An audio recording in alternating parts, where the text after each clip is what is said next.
اہتمام کیا ہو۔ اللہ اکبر۔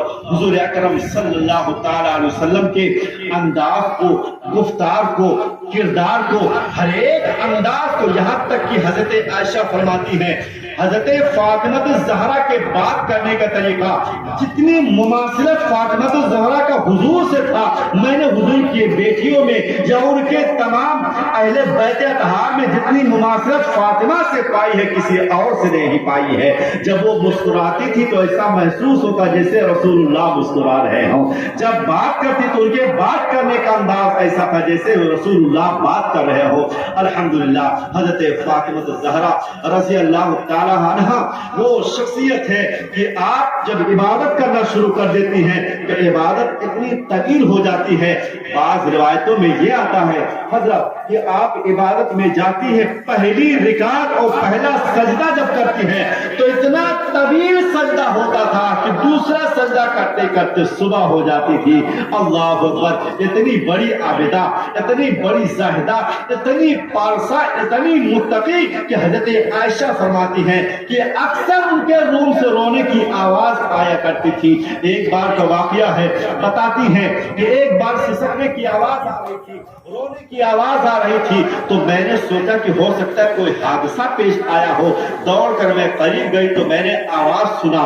آواز کیا آ رہی تھی آپ سنیں تاکہ ایمان تازہ ہو جائے، اور اللہ سے دعا کرے مولا تعالی ہمارے اندر بھی اتقا فرما دے، ہم کو بھی متقی بنا دے، ہمارے اندر ایمانی جذبہ عطا فرما دے، اور ہمیں بھی عبادت کرنے کا جذبہ عطا فرما دے۔ سنیے حضرت عائشہ کیا فرماتی ہیں، کہتی ہیں کہ میں جب قریب میں گئی تو میں نے کیا دیکھا کہ اس آواز کو جب میں نے غور سے سنا تو روم سے، اس کمرے سے، ان کے حجرے سے آواز آ رہی تھی، ہاتھوں کو اٹھائے ہوئے ہیں، اللہ کی بارگاہ میں فریاد کر رہی ہیں اور کہتی ہیں اے میرے مولا میں تیری بارگاہ میں بہت سجدہ کرنا چاہتی ہوں، تیری عبادت بڑی طویل کرنا چاہتی ہوں، میں چاہتی ہوں کہ رات بھر تیری تسبیح بیان کرتی رہوں، تیری ثنا پڑھتی رہوں، میں سجدوں پر سجدہ کرتی رہوں، مگر اے میرے مولا دنیاوی تمام کام کے وجہ سے اپنے شوہر کی خدمت کی بنیاد پر مخلوق خدا مولا تیری مخلوق کی تمام خدمت میں رہتے رہتے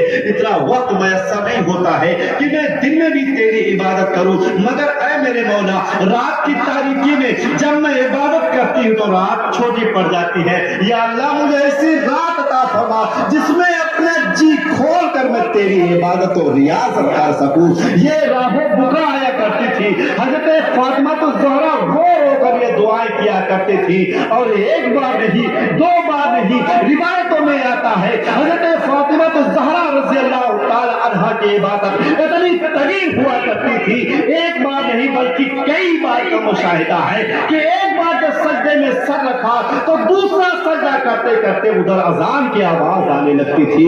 اللہ اکبر۔ میں دعا کروں گا مولا ہمارے بہن اور بیٹیوں کے اندر، ہمارے بھائیوں کے اندر، ہمارے بزرگوں کے اندر عبادت کا یہ جذبہ عطا فرمائے۔ میرا مولا ان تمام عبادتوں ریاضت کا ایک ذرہ برابر بھی صدقہ اگر فرما دے تو اللہ تبارک و تعالی ہماری زندگی کو بھی کامیاب بنا دے گا انشاءاللہ العزیز۔ آئیے ہم جانتے ہیں یہی حضرت فاطمہ الزہرا ہے رضی اللہ تعالی عنہا۔ ایک بار کا واقعہ ہے، زندگی گزر رہی ہے، دھیرے دھیرے گزر رہی ہے۔ حضرت عائشہ فرماتی ہیں کہ میں نے بارہا دیکھا ہے جب سے رسول اللہ کا وصال ظاہری ہوا ہے میں نے فاطمہ کو مسکراتے نہیں دیکھا ہے، لیکن کہتی ہے آج میں نے فاطمہ کو مسکراتے دیکھا، یہ سمجھ میں بات نہیں آئی ہے۔ آخرکار عائشہ کو برداشت نہ ہوا، وہ بڑھ جاتی ہیں، قدم بڑھتے چلے جا رہے ہیں، فاطمہ کے پاس پہنچ جاتی ہیں اور کہتی ہیں اے فاطمہ جب اتنا 6 مہینے کا عرصہ گزر چکا ہے اور تم کو میں نے کبھی مسکراتے نہیں دیکھا ہے، آج تم کو مسکراتے دیکھا ہے، بات کیا ہے سمجھ میں نہیں آئی ہے۔ فاطمہ الزہرا چھپانا چاہتی ہے مگر ماں ہے، آخرکار بتانا پڑا، دامن کو تھام لیا، بتاؤ نا بیٹی فاطمہ کیا بات ہے، ہم سے بتاؤ، میں سننا چاہتی ہوں۔ اب فاطمہ کا کہنا سنو، بات دراصل یہ ہے آج کا خواب میں نے دیکھا ہے، اس خواب کو میں نے مشاہدہ کیا؟ اس کا اشارہ یہ ہے کہ القریب میں اپنے بابا مصطفیٰ کے پاس جانے والی ہوں۔ یہ بات سوچ کر کہ اپنے بابا مصطفیٰ سے اپنے ابا جان سے جا کر کے میں ملاقات کروں گی، اس بات کو سوچ کر میں مسکرا پڑی۔ پھر کیا دیکھتے ہیں، ادھر وقت ہوتا ہے، صبح کی سفیدی ہوتی ہے، شروع سے سارا کام آپ خود کرتی ہیں۔ اکثر و بیشتر کام یہ ہوتا تھا، گھر کا جو بھی کام ہوتا، جو بھی برتن کا کام ہوتا، بچوں کا کام ہوتا، دھونے کا کام ہوتا، جو عورتوں کا ایک کام ہوتا ہے وہ لوڈی یا غلام کے خادمہ کیا کرتی تھی۔ مگر آج تو معاملہ ذرا الٹا نظر آ رہا ہے۔ فاطمہ کو کیا دیکھ رہے ہیں؟ برتن اپنے ہاتھ سے دھو رہی ہے، دوسرے کام اپنے ہاتھ سے کر رہی ہے، جو کام خادمہ کا تھا وہ بھی کام خود کر رہی ہے۔ کیا دیکھتے ہیں لوگ؟ اتنے میں حضرت علی آ گئے۔ حضرت علی آتے ہیں تو کیا دیکھتے ہیں؟ حضرت فاطمہ رضی اللہ تعالی عنہا ہیں، بچوں کو اپنے ہاتھ سے کھانا کھلا رہی ہے۔ حضرت حسن و حسین چھوٹے چھوٹے سے ابھی ہیں، بہت چھوٹے سے ہیں، اور اپنے ہاتھوں سے کھانا کھلا رہی ہے۔ آخر کار دیکھتے ہیں کہ کپڑا بھی اپنے ہاتھوں سے پہنا رہی ہے۔ تو حضرت علی کو برداشت نہ ہوا، آخر کار پوچھ لیا، اے میری فاطمہ یہ بتاؤ، آج تک میں نے ایسے کام تمہیں کرتے نہ دیکھا، تم تو عبادت و ریاضت میں یا دوسرے کام میں مصروف رہتی تھی، مگر یہ کام کیوں کرنا پڑا؟ آخر کار آنکھوں سے اشک ڈھلک آئے، موتیوں جیسے آنسو ٹپکنے تھے۔ حضرت علی غمزدہ ہو جاتے ہیں، اشارہ مل جاتا ہے، مگر پھر عذرائے محبت پوچھ بیٹھتے ہیں، اے میری فاطمہ بتاؤ تو صحیح کیا معاملہ ہے؟ کوئی تکلیف پہنچی ہے تمہارے دل کو؟ بتاؤ، کوئی تکلیف ہے تو بتاؤ، کوئی کمی ہو تو بتاؤ، وہ کمی پوری کی جائے۔ حضرت فاطمہ کہتی ہیں، اے علی، اے میرے شوہر نامدار، میرے بچوں کے باپ، آج تک آپ سے مجھے کوئی تکلیف نہیں ہوئی ہے۔ بات دراصل یہ ہے کہ آپ نے سارا معاملہ سنا دیا کہ میں نے ایک خواب دیکھا ہے جس سے مجھے یہ یقین ہو گیا کہ آج ہی میری روح نکل جائے گی، مگر اس سے پہلے اتنا کہنا تھا۔ حضرت علی رونے لگتے ہیں، ہچکیاں بندھ جاتی ہیں۔ حضرت فاطمہ سمجھاتی ہیں کہ آپ تو حیدر کرار ہیں، شیر خدا ہیں، جب آپ ایسے اشک بہاؤ گے تو بچوں کو کون سنبھالے گا؟ دیکھو میں کچھ نصیحت کرتے جا رہی ہوں، میرے جانے کے بعد میں میرے بچوں کو تکلیف نہ ہونے دینا، میرے بچوں کو کوئی کمی نہ ہونے پائے۔ اے علی، اس کے ساتھ ساتھ ایک اور نصیحت کرنا چاہتی ہوں، آج تک پوری زندگی میں کوئی شخص میرے جسم کو نہ دیکھ سکا ہے، میرا چہرہ نہیں دیکھا ہے، نہ تو کسی نے میرے بال کو دیکھا ہے۔